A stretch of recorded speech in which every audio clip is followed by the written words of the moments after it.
Hello friends, आज हम बनाबो बाँधाकपिर पकौड़ी। तो देखो নিয়েছি এখানে বাঁধাকপি, ধনে পাতা, পেঁয়াজ কুচি, আদা কুচি, লঙ্কা কুচি। একটা বাটির মধ্যে নিয়েছি বেসন।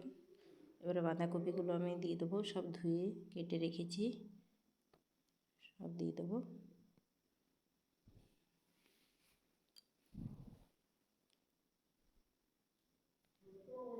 এরপর পেঁয়াজ কুচি, আদা কুচি, লঙ্কা কুচি এগুলো সব একসাথে মিশিয়ে দেবো।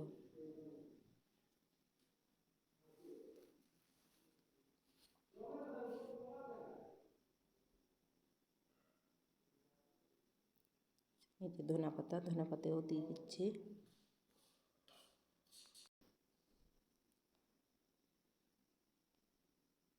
এবার আমি দিয়ে দিচ্ছি জোয়ান দিতে গেলে ভালো লাগে।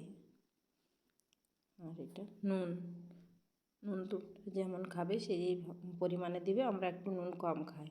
আর এটা খাবার সোডা, একটু হালকা খাবার সোডা দিতে হবে। এবারে হালকা করে এটা মেখে নেব, হালকা একটু মিশিয়ে রাখছি। এরপর দিয়ে দিচ্ছি আমি চালের গুঁড়ো। আমি চাল গুঁড়ো করে রেখেছিলাম, আর একটু সুজি, তাহলে খুব মুচমুচে হয়। চালের গুঁড়ো দিয়ে করে পকোড়ি বানাতে গেলে খুব সুন্দর হয়। এটা এবার আমি মিশিয়ে নেব। এটা বিকালের নাস্তা, চা আর পকোড়ি। আমার কড়াইয়ে তেল বসানো আছে,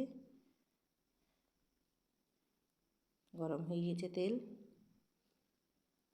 এবার ছোটো ছোটো করে আমি পকোড়িগুলো সব দিয়ে দিচ্ছি।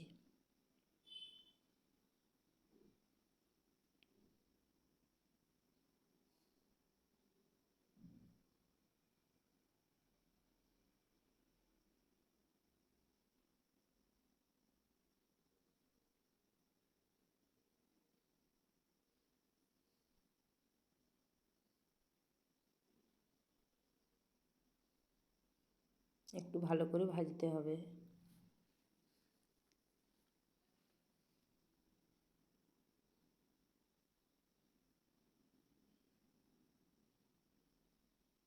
দেখো আমি এইভাবে ভেজে নিলাম।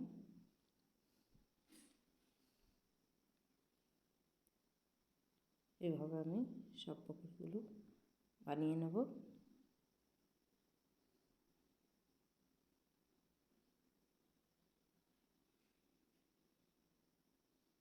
দেখো আমার পকোড়ি বানানো হয়ে গেছে।